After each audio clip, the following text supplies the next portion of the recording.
한 주간 특별 새벽 기도회를 저희들이 진행하고 있습니다. 모두가 다 기쁜 마음으로 한 자리에 동참하는 지금 오늘 화요일, 수요일, 목요일, 금요일, 토요일까지 믿음으로 달려가는 우리 온 성도님들이 되기를 바랍니다. 4차 산업의 첫 번째 키워드가 어제는 융합이라 그런 이야기를 했어요. 모든 것이 멜팅팟이라 용광로처럼 다 하나가 되는 주 안에서 그런 모습이 아마 교회에서 이 4차 산업혁명 가운데 우리가 이길 수 있는 하나의 또 키워드고, 두 번째는 오늘 인공지능 시대다. 오늘 말씀을 한번 보겠습니다. 12장 1절을 그때에 내 민족을 호위하는 큰 군주 미가엘이 일어날 것이요, 큰 군주 미가엘이 일어나서 개국 이래로 없었던 환란이 일어날 것이다. 그렇다면 이 미가엘이 누구냐 하면 재림주 예수 그리스도를 가리키고 있습니다. 특별히 미가엘은 마귀 세력과 싸우는 천사장의 이름을 미가엘이라 그래요. 악한 영들, 마귀 영들과 싸우는 천사장이 미가엘이 일어날 것이다. 다시 말하면 예수님의 재림을 이야기해 주고 있어요. 그때 환란이 있으리니 이는 개국이 이르러 그때까지 없었던 환란일 것이요. 여러분, 우리가 늘 예수님이 재림할 때 대환란에 대한 이야기를 해주고 있습니다. 그래서 개국 이래 없었던 환란이 일어날 것이다 말씀해주고 있습니다. 2절, 땅의 티끌 가운데서 자는 자 중에서 많은 사람이 깨어나 영생을 받을 자도 있겠고 수치를 당하여 영원히 부끄러움을 당할 자도 있을 것이다. 마지막 날 영생을 받을 자가 있는가 하면 수치를 당할 자가 있을 것이다. 심판의 날을 이야기해 주고 있습니다.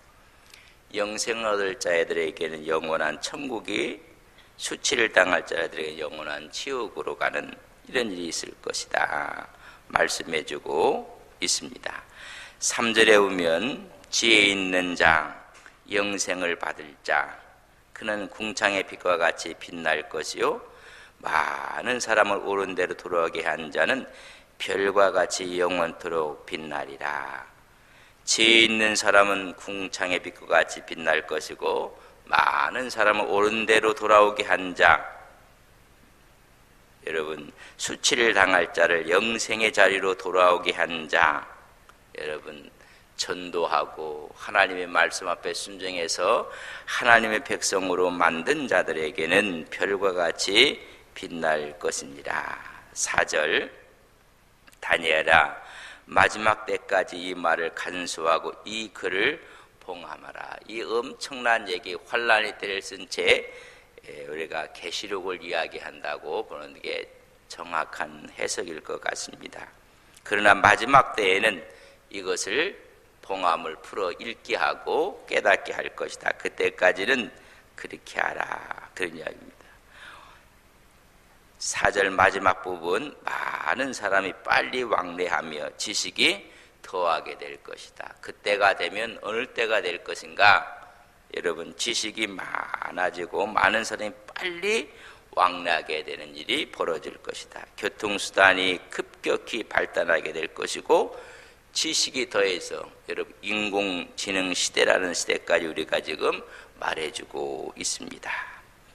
오늘의 이 시대에 지식이 더하게 될 때, 그때가 바로 영생을 얻을 자와 수치를 얻을 자가 갈라지는 대환란의 시대가 이르게 될 것이다. 더하리라, 그 말은 라바 그렇게 써요. 이거 나바라는 뜻은 뭐냐면 위대하다, 차고 넘치다, 너무 많다, 대단하다. 우리가 할 수 없을 만큼 지식이 발전하고 기술이 발전하게 될 것이다. 그래서 지식이 더하게 될 것입니다. 오늘 이 시대가 그래 인공지능 시대라고 이야기를 해요. 지난해 알파고와 이세돌이 바둑 대전을 했어요. 인간이 갖고 있는 지식을 뛰어넘는 기계의 지식을 우리가 보게 되었습니다. 상상할 수 없는 지식의 개발이 일어나게 될 것이다. 3차 산업을 지식 또 정보화 시대라고 했을 때 컴퓨터가 있었을 거 우리가 다 사용했어요. 그러나 우리가 주체가 돼서 데이터를 집어넣고 또 정보를 집어넣고 사람이 주체가 됐어요. 그러나 지식이 더해지는 시대에 가면 기계가 자발적으로 지적 노동까지 감당하게 된다는 것입니다. 주도적으로 디자인하고 설계하고 대본을 만들게 되고 상상할 수 없는, 그래서 더하게 될 것이니라. 어떤 분이 그렇게 얘기해요. 제가 보니까 전부 다 40대 이후인 것 같은데 40대 이하고 있기는 있는 것 같아요. 40대 이상은 기계를 이용하고 기계를 사용했던 행복한 사람이 되었다. 그러나 지금 40대 이하 젊은 층은 기계에 밀려난 시대에 살게 될 것이다. 그래서 우리는 기계를 이용했고 사용했지만 이제는 더 어린 젊은 세대에는 기계에 의해서 밀려나고 오히려 기계가 사람의 자리에 차지하는 시대에 어려움을 당하게 될 것이다. 그래서 가사 로봇도 생기고 의료복지를 위한 로봇, 군사 로봇 이런 거. 이런 우리가 영화를 봐도 로봇이 대신해서 전쟁을 하고 그렇게 되는 모습을 보게 됩니다. 그래서 수많은 이런 로봇들이 지식이 더해져서 인간이 설 자리가 자꾸만 없어지게 될 것이다. 여러분, 인간의 이 뇌에 신경세포가 한 1000억 개 정도로 이야기를 해요. 1000억 개의 뉴런이 있다. 신경세포가 있다. 이게 엄청난 거예요. 근데 인간들이 컴퓨터를 발명하고 AI 쪽으로 해서 15개 정도의 뉴런을 사용할 수 있는 것을 지금 개발하고 있다. 그러니까 사람 같은 지능을 갖을 수 있을 수 있도록 인공 두뇌를 지금 개발 중에 있다는 것입니다. 그래서 지식이 더해졌다는 이야기는 이루 상상할 수 없는 나바 그랬어요. 너무너무 많아갖고 이게 위대하게 되었다. 그런 뜻을 갖고 있습니다. 스스로 적응 능력을 익혀서 비서가 되고 본부가 되고 가정교사가 되고 마지막에 말벗의 역할도 해주고 주치 역할도 해주고 우리를 운전을 대신하는 로봇이 되기도 하고, 여러분, 그래서 기계가 엄청난 자리까지 올라오게 될 것이다. 우리나라에서 카이스트에서 이미 휴보라는 것을 만들어내 여러분 한 10억 원을 연구비를 들여서 3년 만에 만들었던, 그래서 악수할 수도 있고 가위바위보 할 수도 있고 놀이할 수 있는 오준호 교수가 만든 휴보가 있고, 이수영 교수는 화자독립형 음성인식 반도체 칩을 개발하고 인공지능에 대한 길을 열게 했고, 카이스트의 양현승 교수는 암이라는 로봇을 만들어서 사람을 한 200명 정도, 이분이 장로님이고 이분이 권사님이고 이분이 집사님이고 이 사람이 김씨고 저 사람이 박씨고 한 200명 정도를 인식할 수 있고, 그리고 안녕하세요 반갑습니다 간단한 말까지 할 수 있는 아미를 개발해요.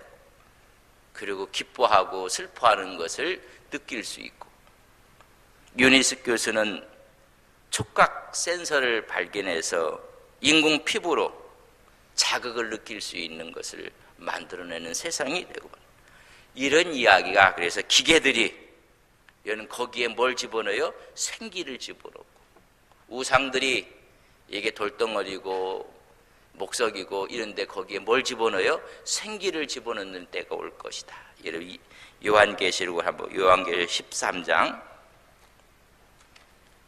요한계시록 13장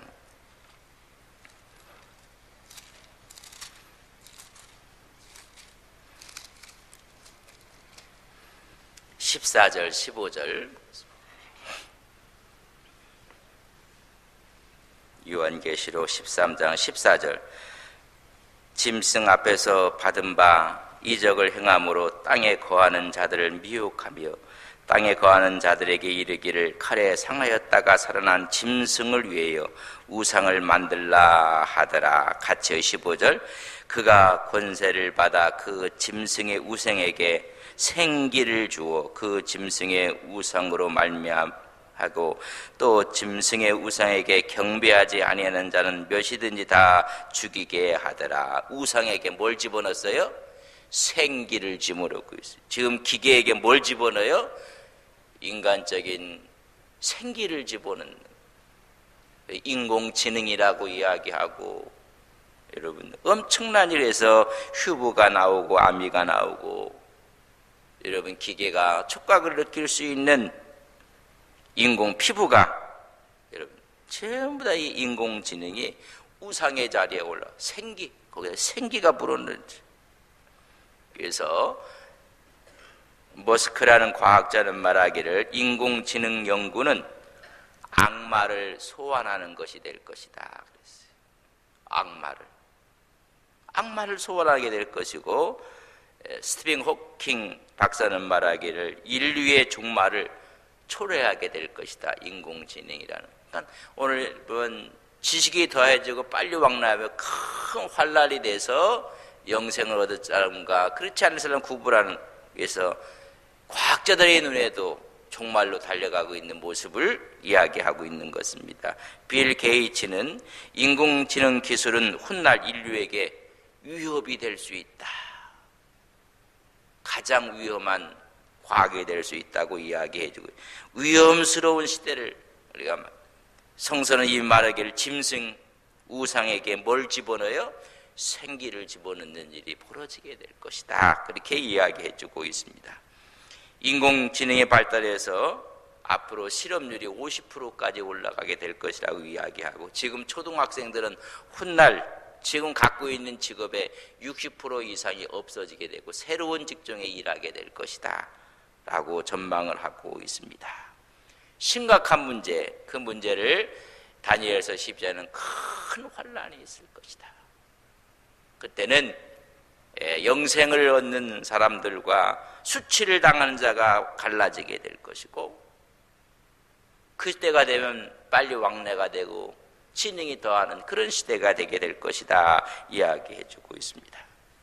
그래서 중간층이 없어지는 엄청난 혼란이 있게 될 것이다. 이런 이야기들을 많이 하는데 그렇다면 어떻게 이것을 우리는 극복하고 희망을 갖고 살아야 되는가? 그거 우리가 생각을 하셔야 돼요. 첫째 두 개를 이야기할 때 첫째는 이런 모든 과학기술은 직선적인 지식이고 직선적인 모든 정보를 갖고 있는 거예요. 그래서 곡선적인 지혜를 가져야 된다고요. 그러니까 유연성을 갖는 우리의 모습을 간직해야 된다는 거죠. 유연성을 직선이라는 것은 인위적인 것이고 지식이고 곡선이라는 것은 인간적인 것이고 신적인 것이고 지혜라는 말이죠. 이 자연을 보면 전부 다 여러분 직선은 없어요. 전부 다 곡선이고 유연성을 갖고 있어요. 본래 곡선이라는 이야기죠. 그래서 직선이라는 것은 기계적인 특징을 갖고 있어 논리적인 산물이에요. 그러니까 논리는 이제 기계를 이길 수가 없어요. 바둑을 둬갖고 이길 수가 없어요. 이 논리적인 산물이에요. 직선은. 또 이 직선이라는 것은 속성이 모든 것들을 지배하고 또 인간이 재배한 지식이에요. 그러나 곡선은 우회하고 경험하고 유연성을 갖는 거예요. 그래서 이것은 숙성된 지혜를 이야기해요. 우리가 신앙생활하면서 직선적인 사고가 강한 사람이 있어요. 제4차 산업에서는 그런 지식에 대한 것은 오히려 사형적인, 그걸 이길 수 있는 것은 숙성된 지혜, 시행착오를 통해서 많은 경험을 통해서 체득된 그런 지혜를 갖고 우리는 살아야 된다는 얘기입니다. 힘을, 우리는 직선적인 지식을 힘이라고 했는데 진정한 힘은 여러분 수많은 아픔과 고통을 통해서 체험한 곡성적인 유연한 지혜가 그게 힘이 되는, 그때 우리는 그때 희망을 이야기해야지 논리적인 사고로는 이겨낼 수가 없어요. 어떤 사람도 논리적인 사고가 강한 사람 이겨낼 방법이 없어요. 우애하고 경험을 통해서 숙성된 지혜가, 그래서 직선이라는 다른 이름은 문명, 도시, 속도, 자분, 통제, 독재, 죽음, 폭력 이런 것이 직선적이라면 곡선적인 다른 이름은 전통, 자연스러움, 영혼, 자유, 생명, 평화, 사랑, 순수 이런 것들을 이야기하죠. 그래서 우리가 직선적인 사고는 지식이고 기계적인 사고예요. 그러니까 이런 사고는 관계를 다 깨뜨려 버리고 말아요. 여러분, 인공지능 시대가 오면 스스로 인간들의 직선적인 사고가 더 강해져서 스스로 도태하고 말아요. 그러나 이럴 때 우리는 무슨 사고를 가해? 곡선적인 지혜, 성서가 말하는 하나님의 지혜를 가지면 관계가 회복돼요. 이제는 전부 다 자기가 갖고 만들어요, 자기. 그래서 모든 관계가 다 깨어지는 곡선적인 지혜를 가져야 하는데 직선적인 지혜를 가지면 나만 옳아요. 그러나 내가 옳다고 하는 것이 100% 틀릴 수 있다는 것이 여러분 이 유연성을 갖고 살아가는 사람들의 모습이에요. 그래서 인간 스스로 심은 탐욕으로 인해서 수많은 부메랑이 들어오는 거예요. 그 부메랑이 에이즈도 되고 조류독감도 그렇고 신종플루도 그렇고 이런 엄청난 병들이 여러분 오히려 우리에게 부메랑이 돼서 막 돌아오는 거예요. 여러분 인공지능도 부메랑이 되어 돌아올 수 있다는 것을 아셔야 돼요. 그럴 때 우리가 같이 직선적인 사고를 갖는 게 아니라 곡선적인 유연한 사고를 갖고 살아가야 우리는 이것을 희망을 이야기할 수 있고 함께 할 수 있다는 것을 이야기해주고 있는 것입니다. 사피엔스의 저자였던 유발 하라리가 인공지능은 인류 미래에 대한 가장 위험한 기술이다. 그럼 빨리 우리는 어떤 지식을 가져야 돼요? 성경적인 지식, 유연한 지식을 가져야 돼요. 그래서 옆 사람들 보면 사람이 유연하지 않고 너무 직선적인 사람들이 있어요. 그런 사람들은 이 4차 산업시대에 오히려 그 힘을 잃어가게 될 거예요. 그래서 주님이 주신 그런 유연성을 우리가 AI, 인공지능이 하나님이 되어지는 과정 가운데 이 시대에 우리는 논리적으로 이길 수가 없어요. 우리가 하나님의 지혜를 얻는 우리의 믿음의 귀한 종들 되시기를 간절히 바랍니다. 두 번째는 여러분 공감 능력을 갖고 살아야 돼요. 여러분 기계를 대항할 수 있는 사람이 없어요. 그 기계를 대항할 수 있는 것이 없어요. 하나 있다고 하면 공감 능력이, 그건 우리 인간만에게 허락한 하나님의 특별한 것입니다. 뭐 정확하고 합리적이고 이성적이고 기계를 AI를 못 당해요. 구조 자체가 그렇게 된 분들이 있을 때는 모든 관계가 다 깨져버려요. 오히려 인간적이고 오히려 유연성을 갖고 있고 주관적일 때 여러분 인간만이 할 수 있는 하나님이 주신 것을 해서 이 시대에 우리가 오히려 하나님 앞으로 가는 우리의 희망을 볼 수가 있습니다. 뭘 정확하다, 합리적이다, 논리적이다 이제는 통하지 않는 시대에 될 거예요. 여러분, 그래서 공감 능력이라는 것은 상대를 진심으로 이해하고 배려하고 위로하고 기뻐하고 감사하는 이런 공감 능력을 가져요. 기계는 모든 것을 판단하고 재단하고 논리적인 얘기를 하지만은 가서 이해를 해주고 위로하고 뭐 눈물을 흘리면서 그에게 배려하고 그런 거 없어요. 우리가 그렇게 지금 따라가고 있는 것이나 역으로 가야 된다는 얘기죠. 지금까지는 기계적인 사람, 암기를 잘하는 사람, 이런 사람을 우수하다고 했어요. 똑똑하다고 했어요. 그러나 미래에는 인간다운 면에서 뛰어난 사람, 철저히 인간다운 공감 능력을 가진 사람이 우수하다고. 트렌드가 이렇게 바뀌고 있는 거예요. 똑똑한 사람들이 아니라 함께 일할 수 있는 공감 능력을 가진 사람들이 미래를 새롭게 나가는 거예요. 교회도 마찬가지. 함께 갈 수 있는 사람, 함께 손잡고 갈 수 있는 사람. 그래서 배려도 하고 이해도 하고 우리가 그 사람에 대해서 모든 것들을 여러분 함께 갈 수 있는 사람들. 그리고 함께 기뻐하고 함께 울고 함께 할 수 있는 것. 여러분 공감 능력이 뛰어난 사람들 함께 울고 함께.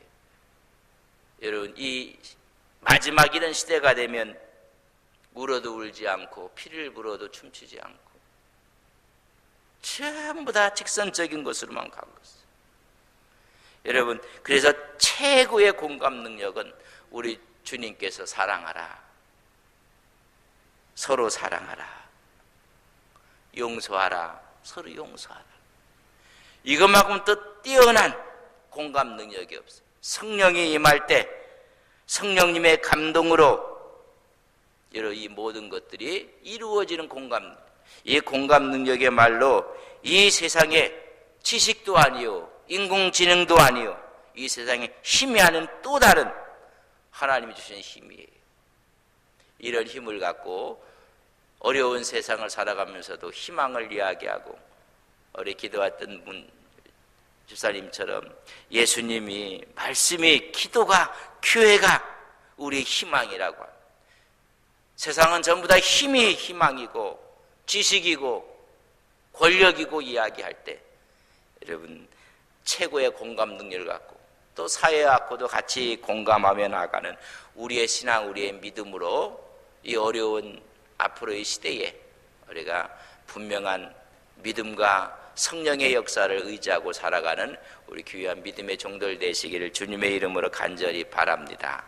그래서 우리는 그걸 그 틈새와 그 역을 이용해서 우리는 공간적인 지혜를 갖고 공감 능력을 갖고 살아가는 모든 사람에게는 늘 기쁨이 있고 감사가 있고 미래의 어려움이 아니라 오히려 모든 인공지능을 뛰어넘는 하나님이 주신 인간에게 주신 아름다움을 갖고 살아갈 때 진정한 우리 앞에 희망이 있고 기쁨이 있을 것을 믿습니다.